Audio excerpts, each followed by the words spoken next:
ওয়ালাইকুম আসসালাম, কেমন আছেন?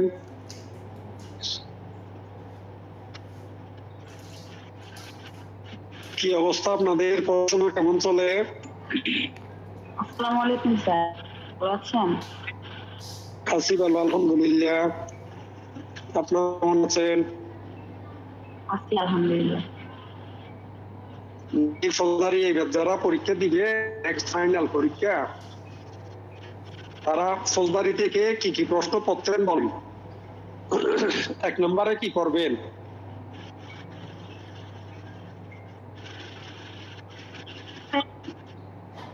স্যার আসসালামু আলাইকুম স্যার। ওয়ালাইকুম আসসালাম।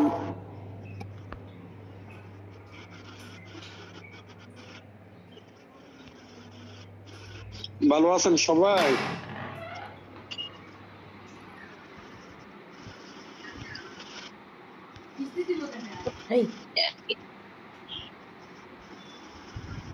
কিছু বলতে চাচ্ছিলেন মনে হয়, বলে।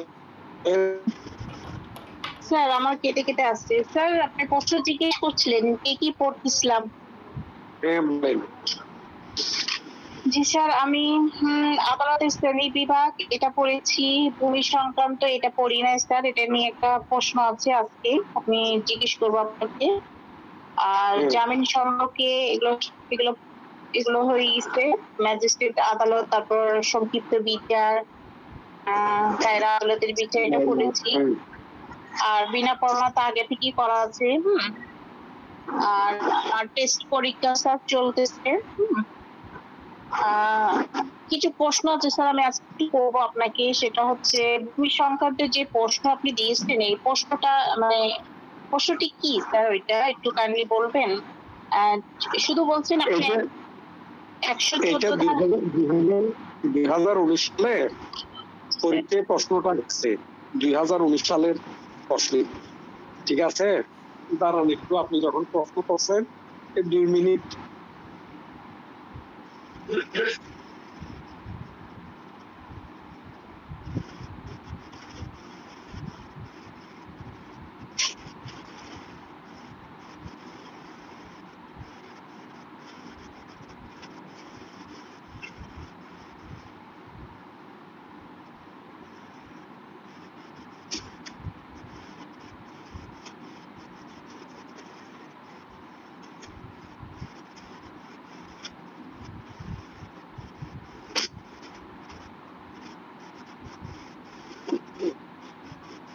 আপনার আর করেন, আরো প্রশ্ন থাকলে করেন ভাই, এটা খুঁজে বলি। এই প্রশ্ন কোনটা একটু বই থেকে দেখে বলি। আপনার আর কোনো কথাবার্তা থাকলে বলেন। স্যার আমার আর একটা প্রশ্ন, সেটা হচ্ছে আমাদের যে একটা প্রশ্ন ছিল স্যার, ফৌজদারি কার্যবিধির গঠন। হ্যাঁ, ওই প্রশ্নটা স্যার অনেক বড়, আপনি যেটা নোট দিয়েছেন ওটা আমি লিখে রাখছি, বাট কোন কথাটা আগে লিখবো, কোন কথাটা পিছনে লিখবো স্যার, এই জিনিসটা আমি বুঝে উঠতে পারছি না। কারণ আপনি যদি একটু হেল্প করতেন। মানে এইটা প্রশ্নটা এইভাবে লিখবেন, আমি আপনাকে বলি। প্রথমে প্রশ্ন আপনাকে চাইছে যে ফৌজদারি আদালতের গঠন চাইলে আপনাকে আগে গঠন লিখতে হবে। ঠিক আছে, আর যদি ফৌজদারি আদালতে বিচার করার ক্ষমতা চাই, তাহলে বিচার করার যেগুলো ওইগুলো লিখতে হবে। এরপর মনে করেন যদি ফৌজদারি আদালত কতটুকু শাস্তি দিতে পারে এটা চাই, এটা লিখতে হবে। ওইটা একটু খেয়াল করতে হবে, খেয়াল করে আপনাকে টু দা পয়েন্ট দিতে হবে। ওইটা হবে।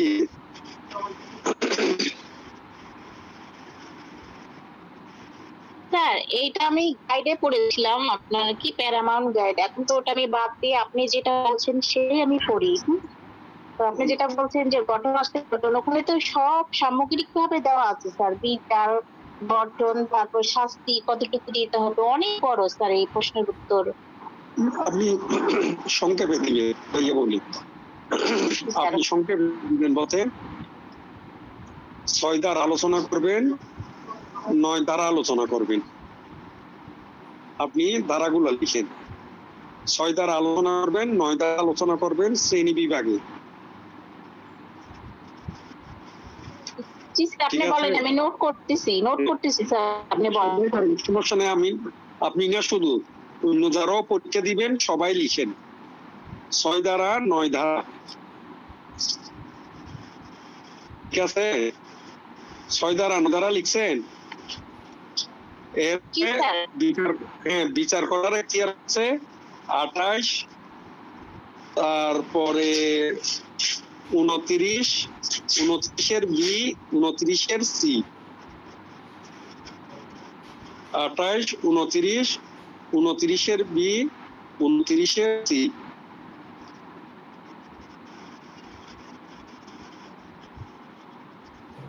লিখছেন? স্যার লিখেছি। এর শাস্তির বেলায় লিখবেন যে 32, 31, 32, 33-এর ক।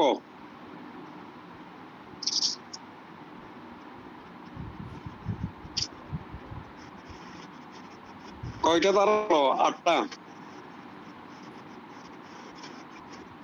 তাইলে বড় হবে না তো, 8টা হলে বড় হওয়ার তো কথা নেই। জি স্যার, আপনি আমার মনের কথাটাই বলে দিয়েছেন। আমি এটাই বলতে চাচ্ছিলাম স্যার, যে প্রশ্নটা লিখো কয়টা ধারা আসবে স্যার, এটাই।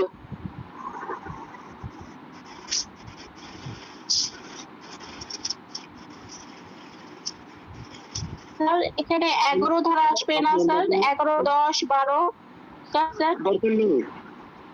দরকার নাই, 10 তো আসবেই না, 10 আসবেই না, 10, 12 আসবেই না, এগুলো নির্বাহী ম্যাজিস্ট্রেট, এরা ফৌজদারি আদালতের অংশ না। 10, 12 নির্বাহী। স্যার 11 যারা নিয়োগ দেয়। 11 তো হচ্ছে নিয়োগ।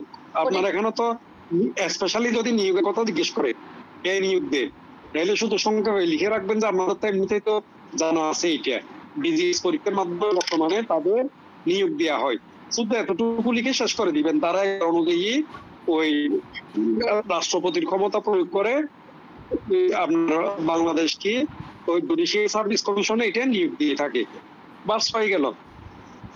আচ্ছা। যদি আসে আর কি, প্রশ্ন আসার সম্ভাবনা কম। যদি না দেয় তাহলে কি দেব না স্যার? না দিলে দেওয়ার দরকার নেই, না দিলে কি দিবে। আচ্ছা, আর উপসংহারে কি টানবো স্যার? উপসংহার মানে শেষে কি লিখবো ওইটা একটু বলেন। শেষে দিয়ে শুধু সংক্ষেপে প্রশ্ন যেটা করছে ওই উপরোক্ত মতে আপনার ফৌজদারি আদালতের গঠন, শ্রেণী বিভাগ, তারপরে কি বলে আপনার ওই বিচার করার ক্ষমতা, দেওয়ার ক্ষমতা আলোচনা করা হলো, ঠিক আছে? এটা তো তেমন কোনো উপসংহার হয় না। জি স্যার, থ্যাংক ইউ। এরপরে আপনাকে তিনটি জায়গা থেকে আমি ইয়ে করে দিই। আর কোনো প্রশ্ন আছে? জি স্যার, আরো প্রশ্ন আছে, তবে সেটা তামাদি আইন থেকে একটা প্রশ্ন আছে স্যার।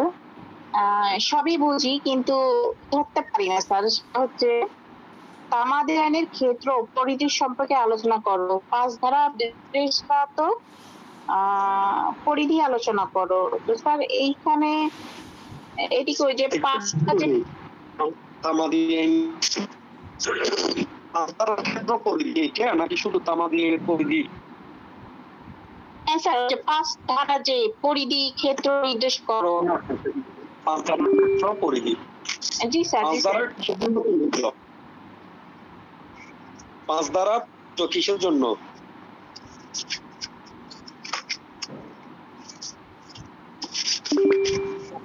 বলতে হবে 5 ধারা প্রযোজ্য কিসের জন্য? স্যার 5 ধারা প্রযোজ্য হচ্ছে বিলম্বের কারণে, বিলম্ব মকুবের কারণে স্যার। তামাদি মার্জনা।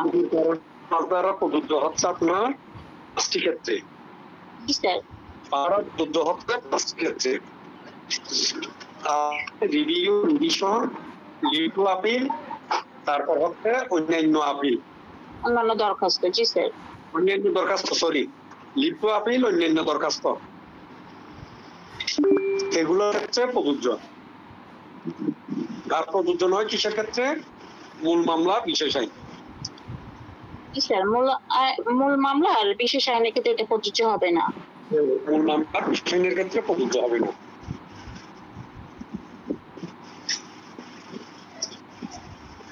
এখন এগুলো তো একটু লিনিয়ায় ঘুরিয়ে ফিরিয়ে বিস্তারিত হবে, যে 5 ধারায় বিলম্ব মওকুফ করা, কি বলে এটা, আদালতের অন্তর্নিহিত ক্ষমতা, আদালত চাইলে আপনার কি করতে পারে, এই সমস্ত ক্ষেত্রে বিলম্ব মওকুফ করতেও পারে, আদালত চাইলে নাও করতে পারে, আদালতকে সন্তুষ্ট করতে হবে। তারপরে বিলম্ব মওকুফে আপনার কতদিন মওকুফ হয়েছে, কতদিন দেরি হয়েছে, যতদিন দেরি হয়েছে ততদিনের প্রতিদিনের ব্যাখ্যা দিতে হবে কেন দেরি হয়েছে, এই ব্যাখ্যায় আদালতকে সন্তুষ্ট করাতে হয়। তারপর আদালত সন্তুষ্ট হলে আপনার কি দিবে, এটাকে কি বলে, বিলম্ব মওকুফ দিবে। সন্তুষ্ট না হলে আদালত নির্দেশে বিলম্ব মওকুফ দিবে না। স্যার আমার বই, জি স্যার ওইটুকু জানি স্যার। আমার বইয়ে লেখা আছে কি, উহা প্রয়োগের ক্ষেত্রে নির্দেশ করো, লেখা আছে কৌশলী ত্রুটি, যথেষ্ট কারণ, তারপরে লেখা আছে স্যার কারারুদ্ধ থাকে, এইগুলোর ব্যাখ্যা হবে সেটা বলছি। হ্যাঁ, এগুলোর ব্যাখ্যা হবে যদি আপনার ডিস্ট্রিবিউট কোয়েশ্চেন হয়। এটাতে ডিফারেন্স আছে। ডিফারেন্স বলতে আমি আপনাদেরকে বলি, এই কথা সবার উদ্দেশ্যে বলা, পুরো তামাদি আইনের সৃষ্টি হয়েছে শুধুমাত্র 2টা ধারাকে কি করার জন্য, কার্যকর করার জন্য। তামাদি আইনের মূল ধারাই হচ্ছে 2টা, একটা হচ্ছে 3 আর একটা হচ্ছে 5, একটা বিপরীত। 3 ধারা বলতেছে আপিল, কি বলে আপনার ওই মামলা, আপিল, আবেদন, এইগুলো যদি মেয়াদের পরে করা হয় তাহলে খারিজ হবে না। মামলা, আপিল, আবেদন এইগুলো মেয়াদের পরে করা হলে খারিজ হবে। আবার 5 ধারায় গিয়ে বলতেছে appeal, review, revision, leave to appeal, অন্যান্য দরখাস্ত।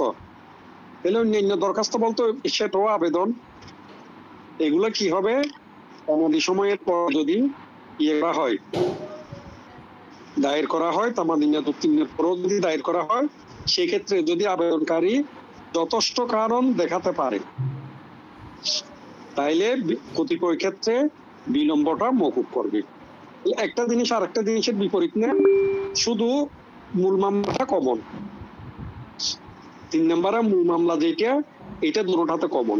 এখন কথা হচ্ছে এখানে যে পক্ষ আবেদন করবে তার কোনো অবহেলা আছে কিনা বিলম্ব মওকুফের বেলায়, এই জিনিসটা দেখবে আদালতে।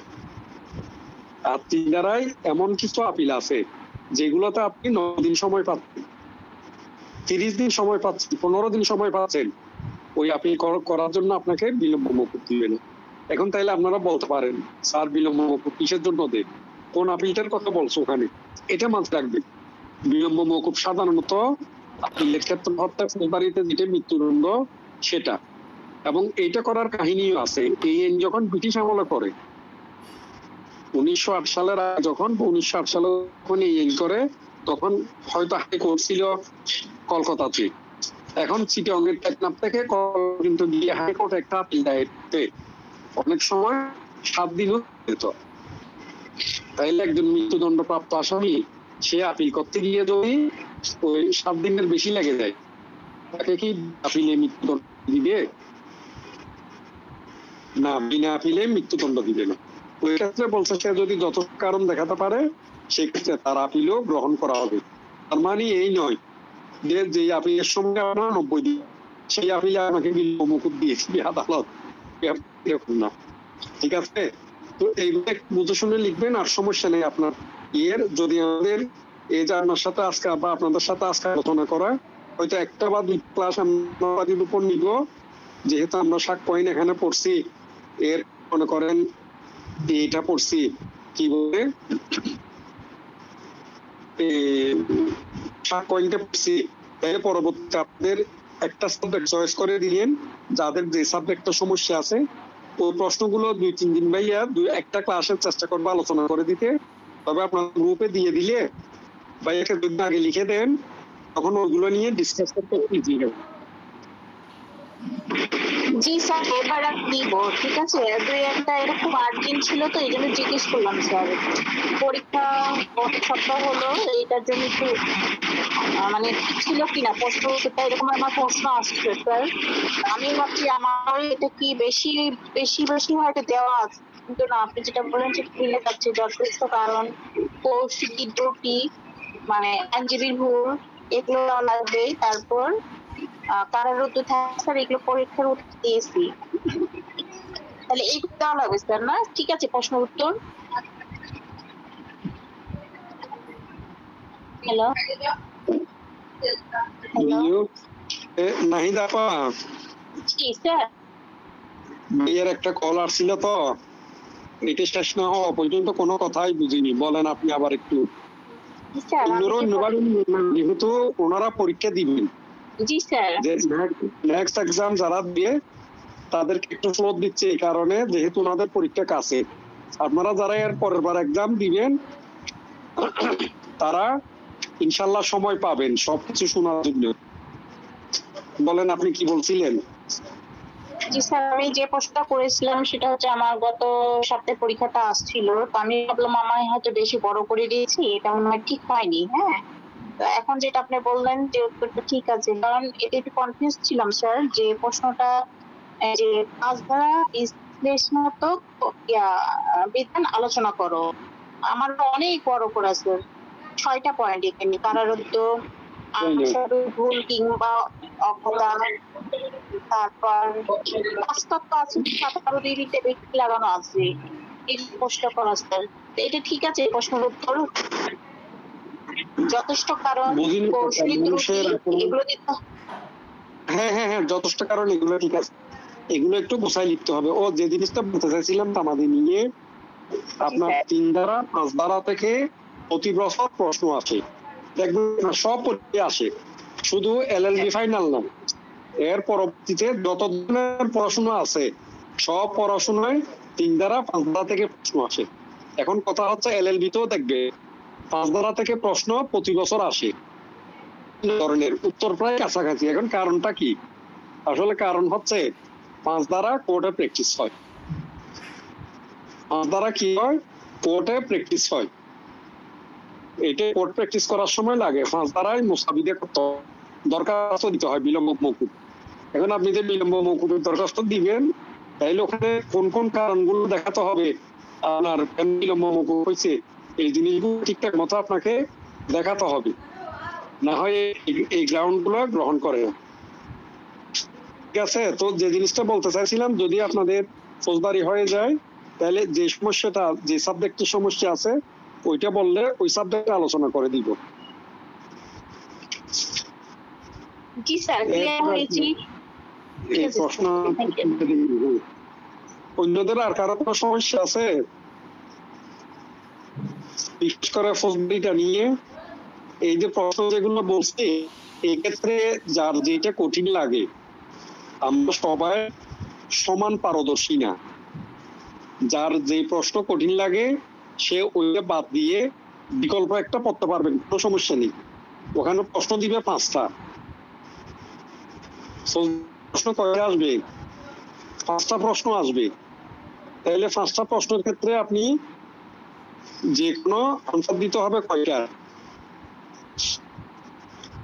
যে কোনো 2টা বা 3টা। তাহলে সেক্ষেত্রে একটা প্রশ্ন যদি আপনি ভালো নাও পারেন, সেটা তো কোনো কিছু আসে যায় না।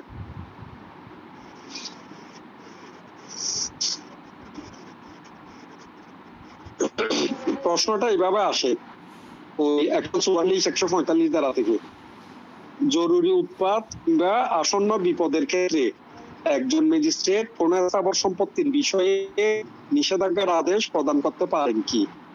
যদি পারে কখনো কিভাবে? এইটা সে। তারপরে জরুরি উৎপাত আসন্ন বিপদের ক্ষেত্রে কি কি ব্যবস্থা নিতে পারে? তাহলে জরুরি উৎপাত যেটা, আসন্ন বিপদ এটা হচ্ছে 144 ধারা। যদি এই সংক্রান্ত বিরোধ নিয়ে কোনো প্রশ্ন আসে তাহলে সেটা হবে 145 ধারা, ওখানে ভূমির কথা লিখে দেই। আর নেক্সট ক্লাস ওই প্রশ্নটা স্পেসিফিক বলে দিব। প্রশ্ন দেখলে ভাইয়ের এমনিতেই ভয় লাগে, তার কারণ আমাদের 19 সালের ফাইনালে এই প্রশ্ন আসছিল, আমাদের ফাইনাল পরীক্ষায়।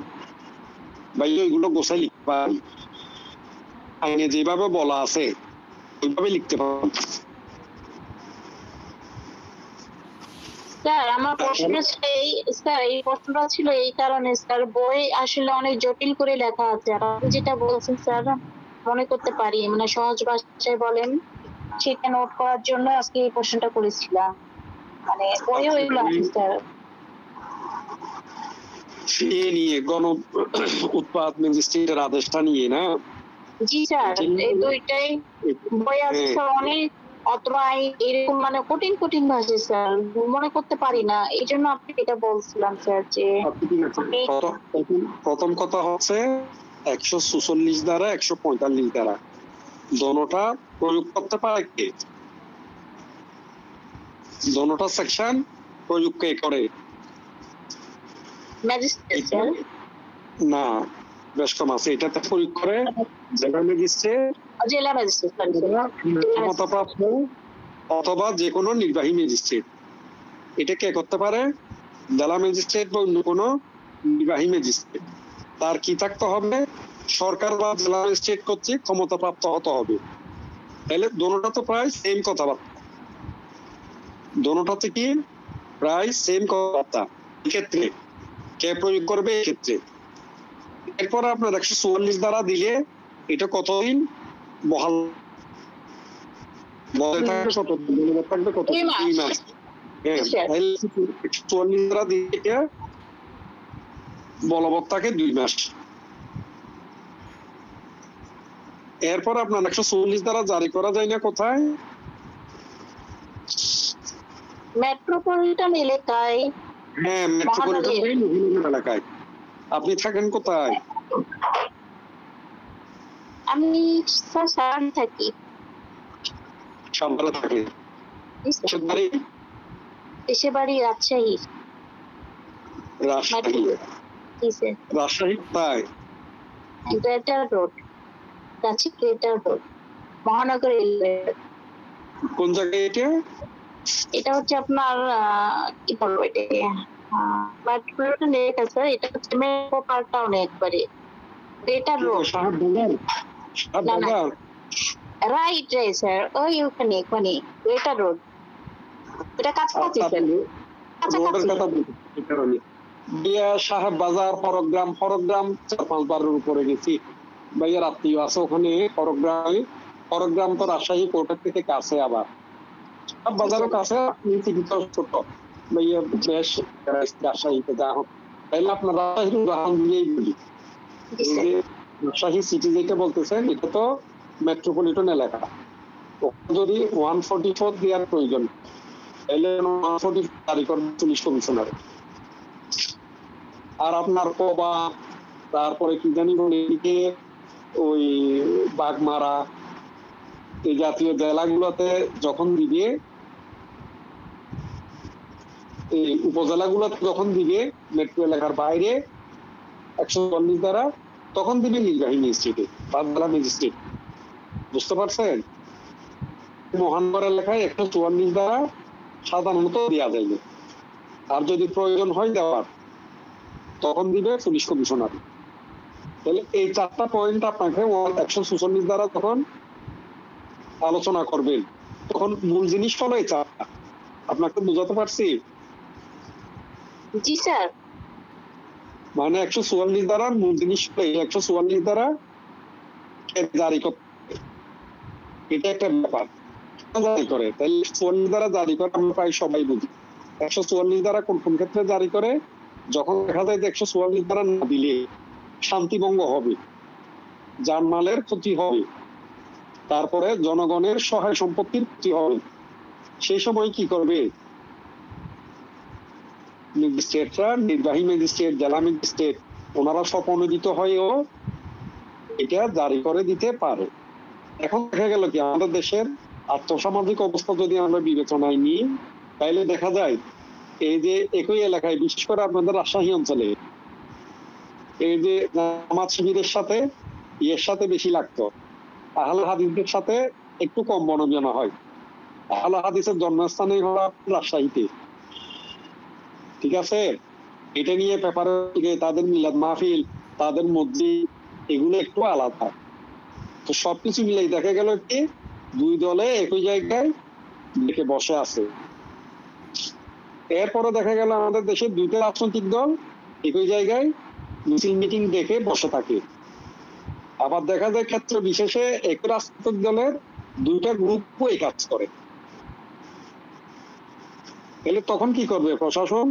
শান্তি শৃঙ্খলা বজায় রাখার জন্য তারা জারি করবে।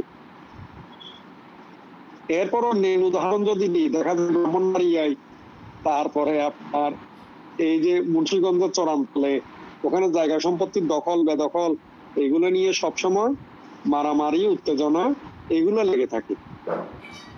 এরপর একেবারে কাছাকাছি উদাহরণ আমাদের চট্টগ্রাম বিশ্ববিদ্যালয়ে স্টুডেন্টদের সাথে পার্শ্ববর্তী গ্রামের অধিবাসীদের সাথে মারামারি। তাহলে সেটা থামানোর জন্য কি করলো? এটা থামানোর জন্য প্রশাসন 144 দ্বারা জারি করছে। এই উদাহরণগুলো সবগুলো টেনে আলোচনা করবেন কি প্র্যাকটিক্যালি কি হয়। 144 কোন একটা ঘটনা ঘটার আগেও যদি আশঙ্কা থাকে তখনও জারি করতে পারে। এরপরে দেখা যায় ঘটনা চলমান থাকা অবস্থায়ও জারি করা যায়। যে জিনিসগুলো আপনার আইনের বাইরে গিয়ে কথাবার্তা বলে, এখন আপনাদের রিটেনে এই পয়েন্টগুলো মনে রেখে যে 4টা পয়েন্ট বলছি, শেষে যে উদাহরণগুলো বলছি কোন কোন সময় জারি করে, এগুলো একটু গোছায় লিখতে পারলে হয়ে গেল। তবু বইয়ের মতো লিখতে হবে এরকম কোনো কথা নেই। এরপর 145 ভূমি সংক্রান্ত বিরোধ বলতে বোঝাচ্ছে ওখানে আপনার ভূমি বা জমি বলতে দালান, তারপরে বাজার, এরপরে জলাশয়, এগুলাকেও বোঝাচ্ছে। তাহলে এগুলার ক্ষেত্রে 145 প্রযোজ্য হবে। এই যে ওই সংক্রান্ত বিরোধগুলোর সময় এগুলো কি হবে? প্রযোজ্য হবে। এরপরে বলতেছে আপনার এই 145-এ দুইটা পক্ষের মধ্যে বিরোধ থাকবে। 145-এ কি থাকবে? দুইটা পক্ষের মধ্যে বিরোধ থাকবে, এক পক্ষের সাথে আর এক পক্ষের বিরোধ। এই বিরোধের বিষয় যদিও বা হেডলাইনে বলছে ভূমি সংক্রান্ত বিরোধ, এরপর ওখানে বলছে ভূমি বলতে জমি, পানি, দালান, বাজার, মৎস্য খামার, ফসল, অন্যান্য উৎপাদিত দ্রব্য বা সম্পত্তির খাজানা ও মুনাফার দখলকে কেন্দ্র করে বোঝাবে এই বিরোধ। এরপরে বলতেছে বিরোধের খবর ম্যাজিস্ট্রেট, পুলিশ রিপোর্ট বা অন্য কোনো ভাবে পাবে। এই বিরোধের খবরটা ম্যাজিস্ট্রেট, পুলিশ রিপোর্ট বা অন্য কোনো ভাবে পাবে। একটা হলো পুলিশ রিপোর্ট, আর একটা হলো মনে রাখবেন অন্য কোনো ভাবে বলতে যে পক্ষদ্বয়ের মধ্যে বিরোধ, সেই পক্ষদ্বয় আইনের যে কোনো এক পক্ষ আইনের আশ্রয় নিলে। 145-এ মামলা হয় ফৌজদারিতে, আপনার এডিএম কোডে এই মামলা করতে হয়। আপনার এডিএম কোড বলতে এডিসি যিনি জেলা ম্যাজিস্ট্রেট, তো ডিসি স্যার, ডিসি স্যারের অ্যাসিস্ট্যান্ট যারা থাকে, এডিসি যারা থাকে, অতিরিক্ত জেলা প্রশাসক, তারা যখন বিচার করে তখন তাদেরকে এডিএম বলে, এডিশনাল ডেপুটি ম্যাজিস্ট্রেট। তো ওই এডিএম কোর্টে এই মামলাগুলো করতে হয়। তো যখন আপনার মামলা করবে তখন খবরটা জেনে যাবে না, সেটাই বলতেছে অন্য কোনোভাবে পাওয়া। এরপরে বিরোধের কারণে শান্তিভঙ্গ হবে এই মর্মে ম্যাজিস্ট্রেট সন্তুষ্ট হবেন। এই বিরোধ কোনো নর্মাল বিরোধ নয়, এই বিরোধে কি হবে? শান্তি ভঙ্গ হবে। এরপরে বলতেছে বিরোধ অবশ্যই সংবাদপত্র ম্যাজিস্ট্রেটের স্থানীয় এখতিয়ারের মধ্যে হতে হবে। তাহলে এটা কি হতে হবে? যে ম্যাজিস্ট্রেটের সংবাদ পাবে ওনার স্থানীয় এখতিয়ারের মধ্যে হতে হবে, ওনার স্থানীয় এখতিয়ারের বাইরে হলে হবে না। তার মানে এই যে আপনার রাজশাহী নিয়ে আলোচনা করলাম, রাজশাহীতে তো শুধু রাজশাহী মহানগর, এরপরে রাজশাহী জেলা এলাকা। আমাদের চিটাগাংয়ে কি করছে, আপনার এই জেলাকে মহানগর, চট্টগ্রাম উত্তর, চট্টগ্রাম দক্ষিণ, এই দুইভাবে ভাগ করা হয়। আমাদের চট্টগ্রামের আশেপাশের কেউ আছেন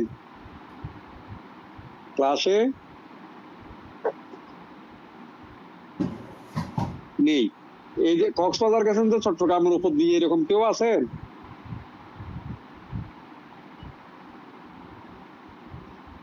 তাও নেই। ম্যাপে দেখিয়েন এই যে ঢাকা চিটাং রোড চার্জ দিয়ে দেখলে দেখবেন ফেনীর থেকে আপনার ঢুকার পথে টাউন পর্যন্ত এরিয়া যেটা বেসিক্যালি চট্টগ্রাম শহর পর্যন্ত এরিয়া যেটা এটা হচ্ছে আপনার চট্টগ্রাম উত্তর। এরপরে টাউনটা, তারপরে আপনার ব্রিজ পার হলে চট্টগ্রাম দক্ষিণ। এখানে কোর্টও 3টা, উত্তরের জন্য একটা কোর্ট, মহানগরের জন্য আরেকটা, দক্ষিণের জন্য আরেকটা। আপনাদের রাজশাহী হিসাব করলে মহানগরের জন্য একটা, রাজশাহী জেলার জন্য আরেকটা। তাইলে আপনার এটা যে এলাকার সেই এখতিয়ারের সংবাদপ্রাপ্ত ম্যাজিস্ট্রেট এই ব্যবস্থা নিতে পারে। এরপরও বলতেছে ম্যাজিস্ট্রেট বলতে জেলা ম্যাজিস্ট্রেট বা সরকার কর্তৃক বিশেষভাবে ক্ষমতাপ্রাপ্ত নির্বাহী ম্যাজিস্ট্রেট বোঝাবে। এরপর হচ্ছে কি ম্যাজিস্ট্রেট কি কি পদ্ধতি অনুসরণ করেন। ম্যাজিস্ট্রেট যখন এইভাবে পায় তখন কি করবে, আপনার দোনো পক্ষকে, বিরোধী পক্ষদেরকে ব্যক্তিগতভাবে বা আমাদের মতে অ্যাডভোকেটের মাধ্যমে উপস্থিত হতে বা নিজেদের দাবি সম্পর্কে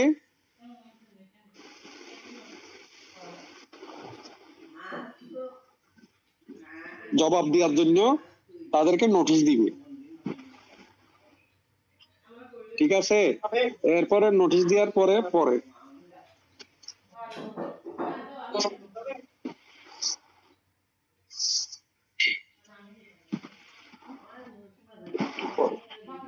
এরপরে নোটিশ দেওয়ার পরে তারা যাবেন, গিয়ে এই ব্যাপারে কথাবার্তা বলবেন। তো একটা জিনিস মনে রাখবেন, এই নির্বাহী ম্যাজিস্ট্রেটদের বা জেলা ম্যাজিস্ট্রেটেরও বিরোধী সম্পত্তিটা কার এইটা বিবেচনা করার এখতিয়ার ওনাদের কাছে নেই। তারপর ওনাদের কাছে যাই কেন, ওনাদের কাছে যাই যে শান্তি শৃঙ্খলা যাতে বজায় থাকে, এটা যাতে বিঘ্নিত না হয়। তার মানে এটার থেকে যাতে মারামারি কাটাকাটি এগুলোর উদ্ভব না হয়। তো ওনার কাজটা কি, 145 ধারার মূল কাজটা কি? মূল কাজটা হচ্ছে আমরা যে এসআর অ্যাক্টের 9 ধারা পড়ি, আপনারা তো প্রথম পর্বে এসআর অ্যাক্টের 9 ধারা পড়ছেন, মনে আছে? এসআর অ্যাক্টের 9 ধারা কি বলে? জি স্যার, দখল উচ্ছেদের মামলা স্যার 6 মাসের মধ্যে করতে হয় দখল উচ্ছেদের মামলা। এইটা দখল উচ্ছেদের মামলা বলতে দখল উদ্ধার করার মামলা, সরি দখল পুনরুদ্ধারের মামলা, দখল পুনরুদ্ধারের মামলা। এই যে আপনি সাভারে ভাড়া থাকেন, নিশ্চয় হয়তো বাড়ি গাড়ি করছেন, সেটা ভিন্ন ব্যাপার। বাড়ি গাড়ি করলে আপনি ভাড়া দিচ্ছেন, আর যদি আপনি আমার মতো ভাড়া থাকেন তাইলে কি করলো, জমিদার আপনাকে বিনা নোটিশে উচ্ছেদ করলো, বেআইনি ভাবে আপনার সম্মতিতে উচ্ছেদ করলো, তাইলে আপনার প্রতিকার কি? আপনি যেহেতু এই স্থাবর সম্পত্তিতে বসবাস করেন, আপনার অসম্মতিতে আপনাকে বেআইনি ভাবে সে দখলচ্যুত করতে পারবে না, বের করে দিতে পারবে না। তাহলে আপনাকে এরকম বের করলে আপনি মামলা করতে পারতেছেন।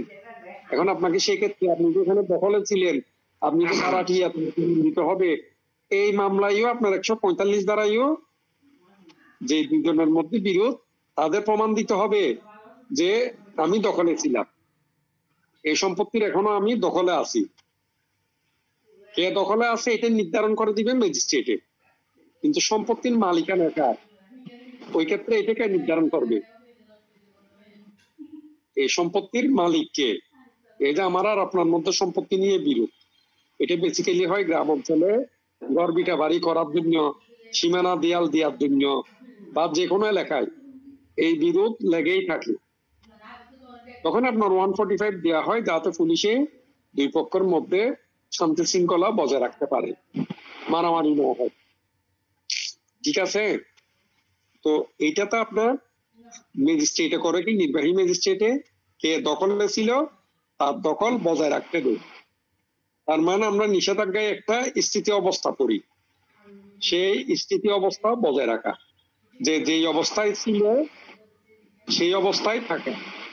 ঠিক আছে, এখন ধরেন মনে করেন কেউ 2 মাসের মধ্যে দখলচ্যুত হয়েছে, বা আপনার জায়গা আমি 2 মাসের মধ্যে দখলে নিয়ে নিছি, 2 মাস আগে আপনি দখলে ছিলেন, তাহলে আমাদের 145 বলতেছে সেক্ষেত্রে ম্যাজিস্ট্রেটে দখলকার হিসেবে আপনাকে বিবেচনা করবে। আর আমি যদি 2 মাস আগের থেকে দখলে থাকি, তাহলে দখলকার হিসাবে আমাকে বিবেচনা করবে।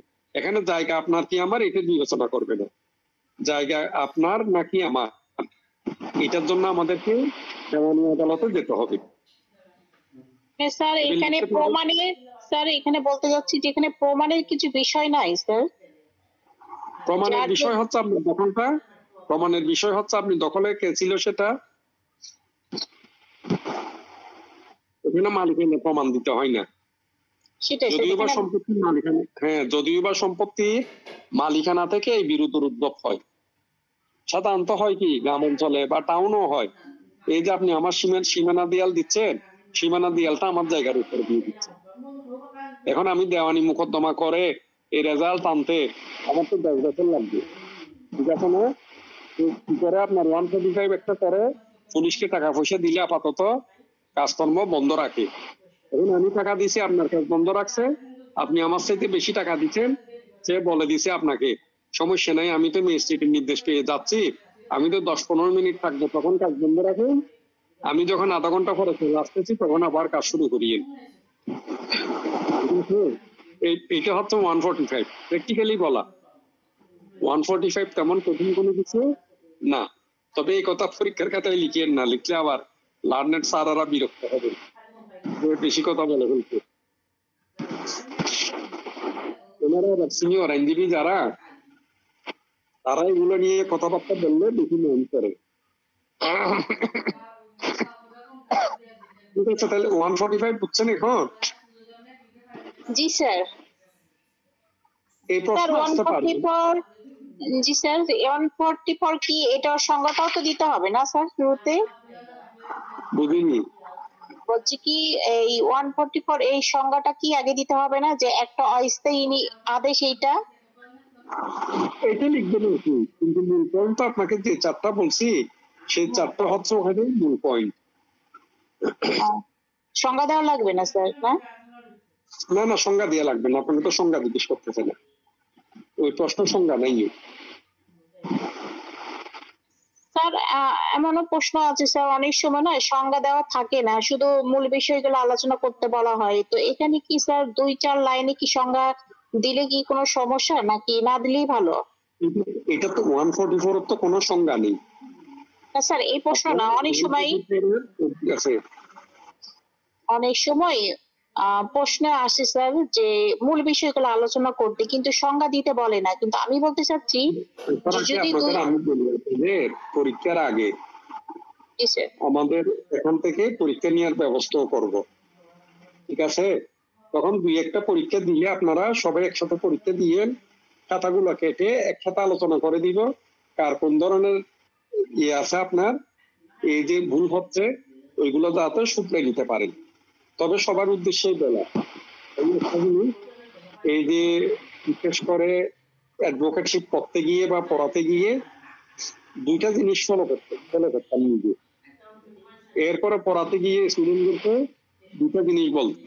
প্রথম কথা হচ্ছে আপনি যখন লিখবেন তখন এটা কোন আইনে আছে, এটা কোন আইনের ক্ষেত্রধারার বিষয়ে লিখতেছেন সেটা প্রথমে লিখে দিবেন।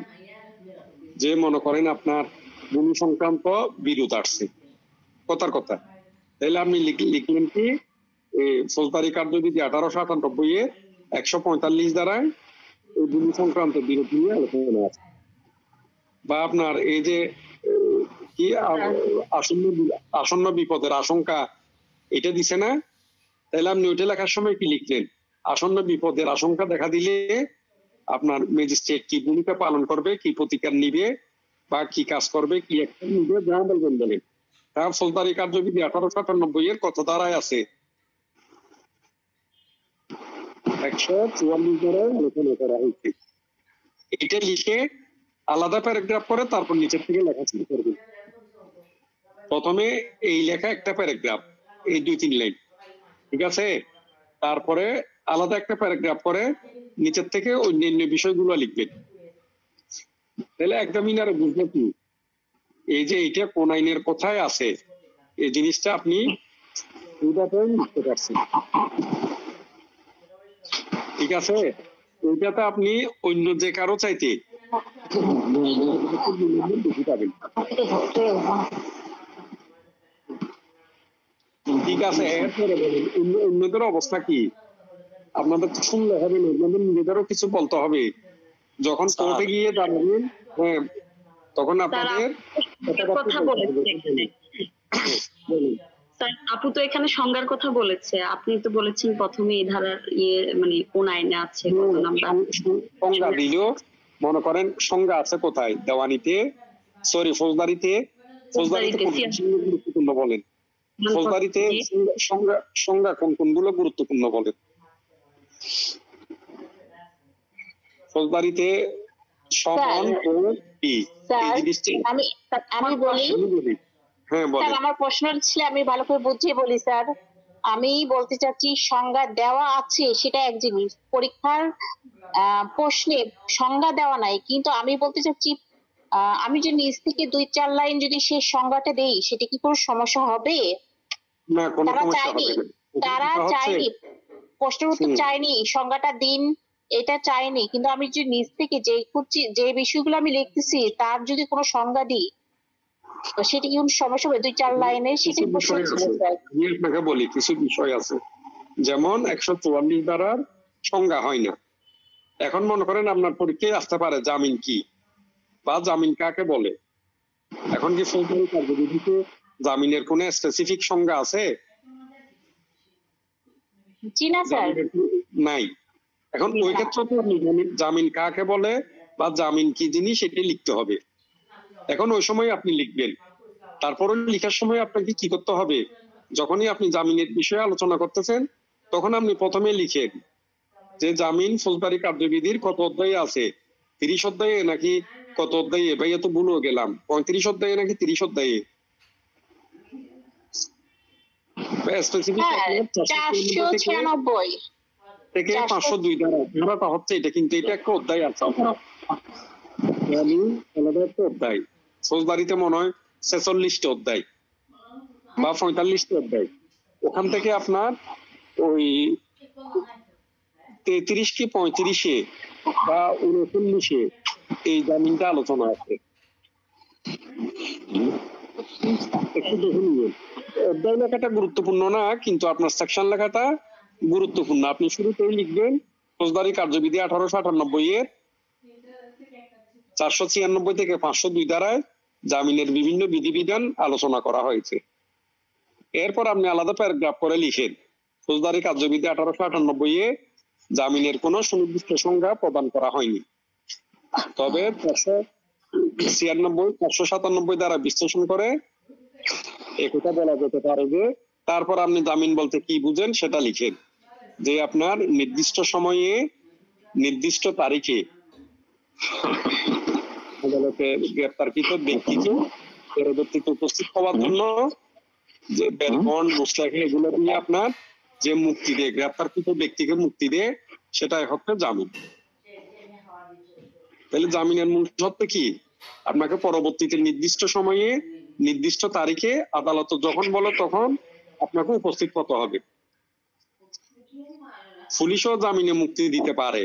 আমরা আগে মনে করতাম কি পুলিশে টাকা পয়সা পেয়ে এই কাজ করে, কিন্তু আইনে বলে দিছে পুলিশে কোনো আসামিকে জামিনে মুক্তি দিতে পারে। এটা কত নম্বর সেকশন জানেন?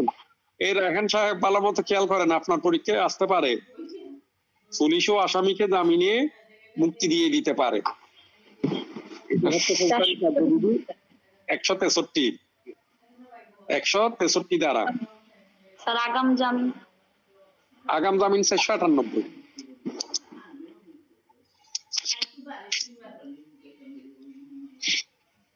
আগাম জামিন হচ্ছে 498।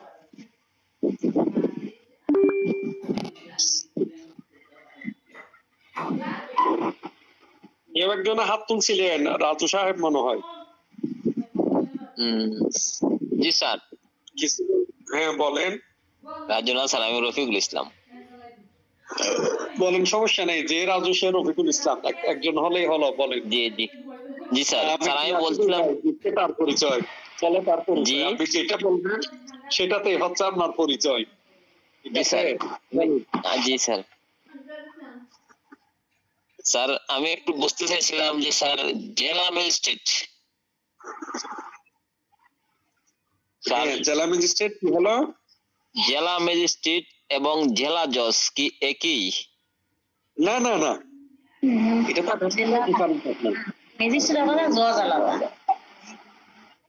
জেলা জজ তো একজন। বলি, আপনাকে বলি শুনেন, জেলা ম্যাজিস্ট্রেট হচ্ছে ডিসি, জেলা জি। প্রশাসক।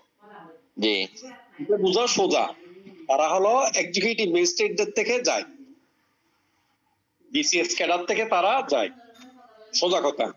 বিসিএস জি। অ্যাডমিন ক্যাডার থেকে তাদেরকে নিয়োগ দেয় ডিসি।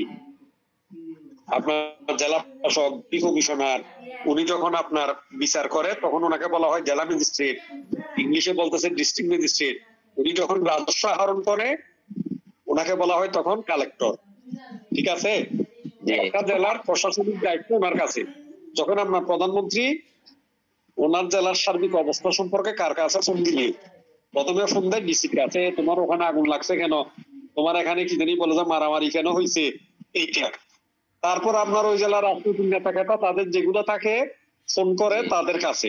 ঠিক আছে? আর জেলা জজ যিনি, উনি হচ্ছেন বিচার ব্যবস্থার প্রশাসনিক প্রধান। একটা জেলার বিচার বিভাগ যেটা আছে এটার প্রধান। তাহলে দুই বিভাগ, এটা হচ্ছে শাসন বিভাগ, ইয়েটা ওই জেলা জজ। জেলা প্রশাসক, হ্যাঁ না, জি। জেলা প্রশাসক বা ডিসি বা জেলা ম্যাজিস্ট্রেট, উনি হচ্ছেন শাসন বিভাগের। আর ইয়ে হচ্ছেন বিচার বিভাগের।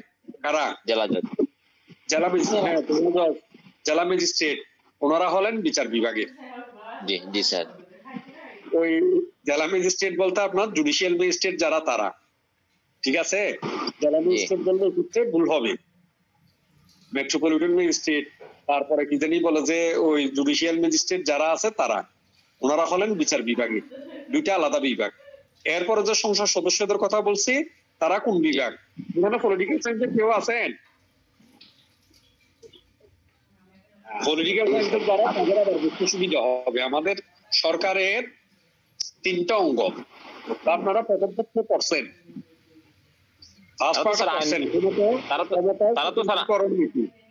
তারা আইন বিভাগ না স্যার? বুঝি না। তারা তো মনে হয় আইন বিভাগ স্যার। আইন বিভাগ হলো সংসদ সদস্যরা যারা আইন প্রণয়ন করে তারা। জি। আমাদের দেশের না, ইউকে, তারপরে ইউএসএ, সবগুলো জি। দেশেরই এই 3টা অর্গান বেসিক্যালি। এখন এরা ক্ষমতা স্বতন্ত্রীকরণ নীতির কথা হচ্ছে আপনার কিছু কিছু ক্ষেত্রে ক্ষমতা আলাদা করতে হয়, কিছু কিছু ক্ষেত্রে একযোগে দায়িত্ব পালন করতে হয়, ওইটার আলোচনা। তো যাই হোক, আপনার জেলা ম্যাজিস্ট্রেট হচ্ছেন, মাথায় রাখবেন, জেলা ম্যাজিস্ট্রেট হচ্ছেন আর কেউ না, জেলা ম্যাজিস্ট্রেট হচ্ছেন ডিসি। ডিসি। জি। উনি যখন আপনার বিচার করবে তখন উনি হচ্ছেন জেলা ম্যাজিস্ট্রেট। ওনার আরো পদ, উনি যখন আপনার রাজস্ব আহরণ করবেন তখন হচ্ছেন উনি কালেক্টর। জেলা আর কালেক্টর। যখন উনি প্রাইম মিনিস্টারের সাথে জেলার সার্বিক পরিস্থিতি নিয়ে কথা বলবেন তখন উনি হলেন ডেপুটি কমিশনার।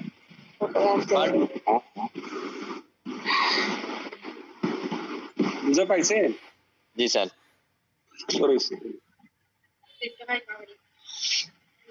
ঠিক আছে, আর কারো কোনো প্রশ্ন আছে?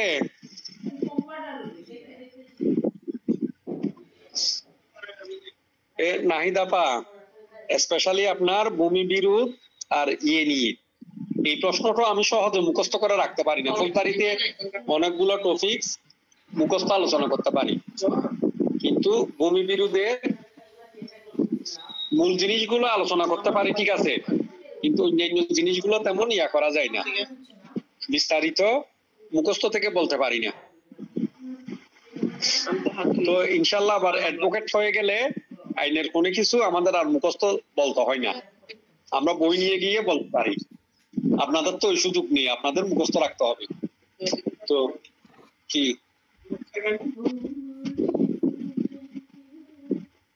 নেক্সট ক্লাসে এই প্রশ্নটা ভাইয়ের কোন জায়গায় ছোট একটা নোট থাকতে পারে,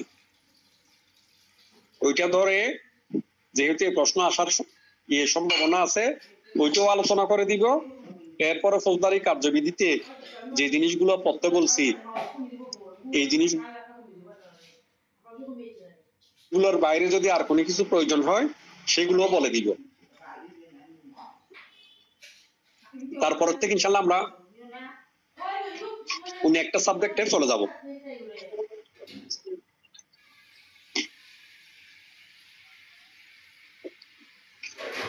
আপনাদের আর কারো কোনো প্রশ্ন আছে?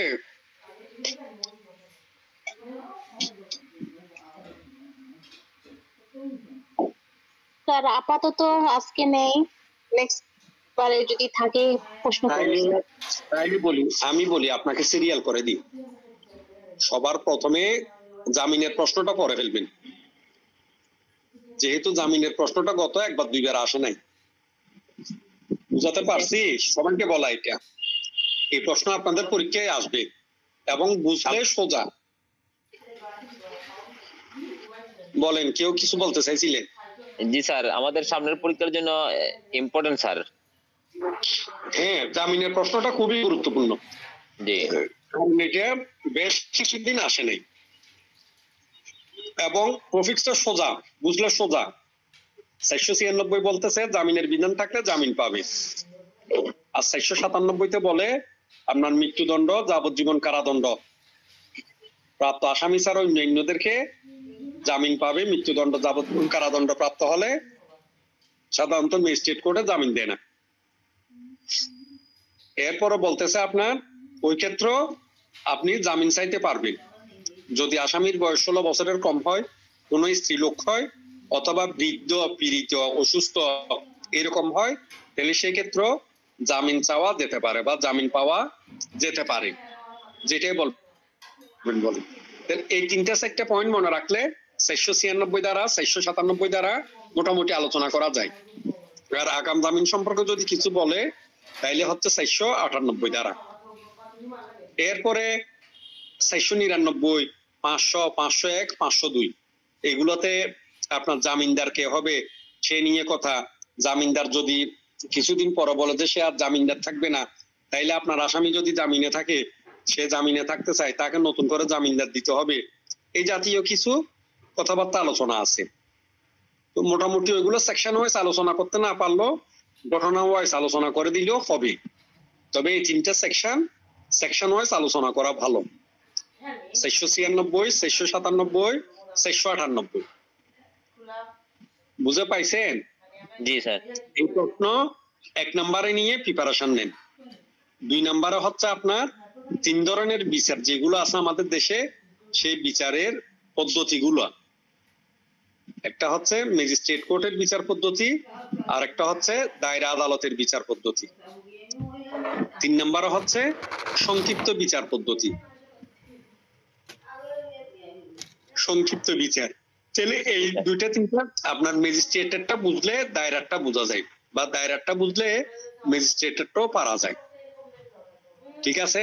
সংক্ষিপ্ত বিচার একটু ভিন্ন। সংক্ষিপ্ত বিচারে খেয়াল রাখতে হয় শুধুমাত্র 2 বছর পর্যন্ত যে অপরাধগুলোতে সাজা দেয়া যায় ওইগুলো।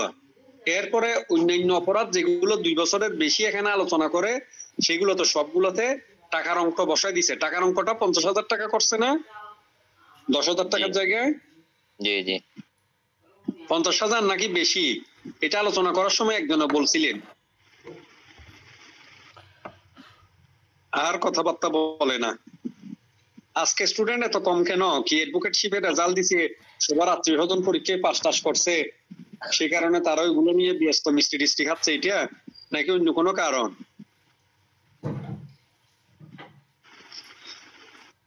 আপনাদের উদ্দেশ্যে শেষ একটা কথা বলি। জি ভাইয়ের একেবারে প্র্যাকটিক্যাল দেখাশোনা। যে সমস্ত স্টুডেন্টরা 15 দিন পরে আইন 15 দিন একেবারে চুপ মেরে থাকে, তাইলে কতদিন ডিউরেশন? 1 মাস না?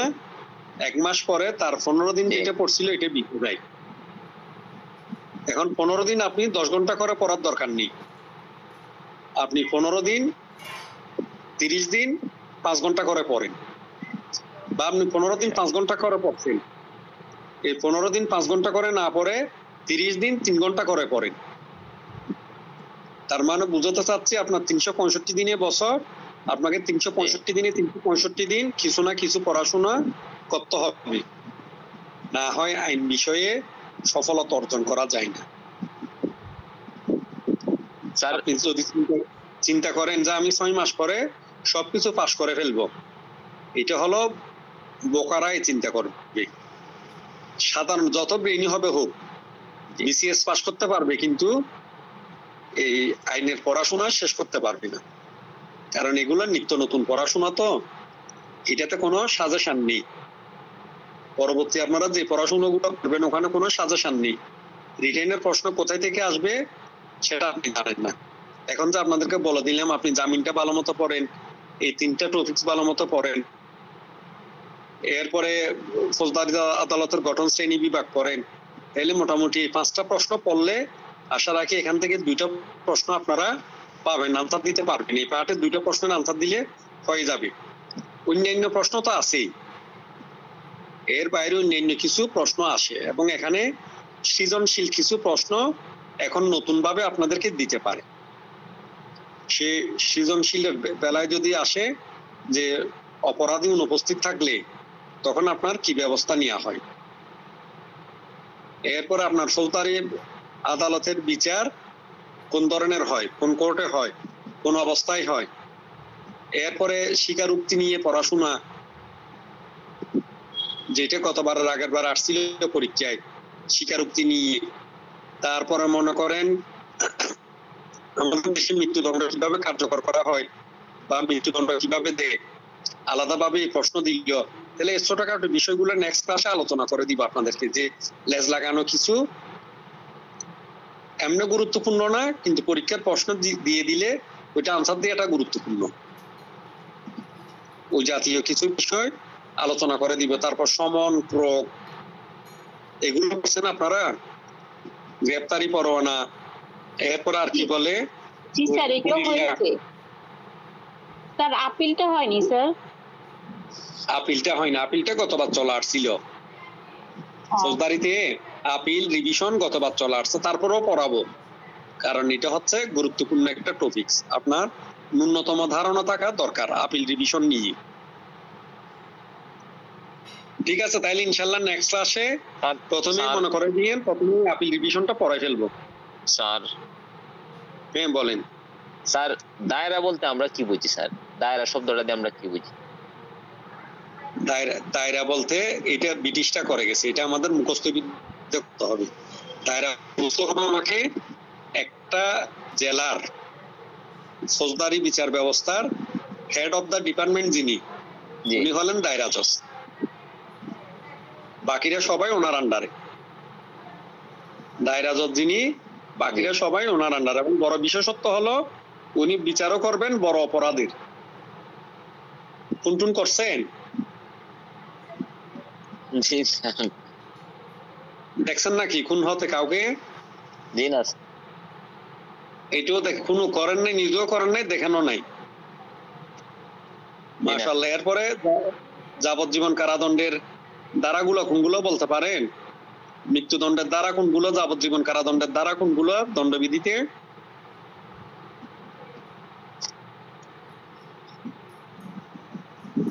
আপনার দেশের বাড়ি কোথায়? যে আমার সিলেট হবিগঞ্জ। হবিগঞ্জ? আপনি আগে বলবেন না।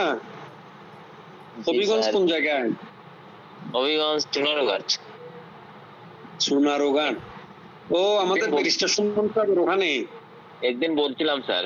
জি বলছিলেন না? ওখানেও তো টুটকা মুটকা মাঝে মধ্যে এই ইয়ের মতো কি বলে ওইটা, হয় হয় ওই পার্শ্ববর্তী ব্রাহ্মণবাড়িয়ার মতো এদের মাঝে মধ্যে ওইরকম কানামারিও টুকিটাকি হয় চুনারুঘাটে।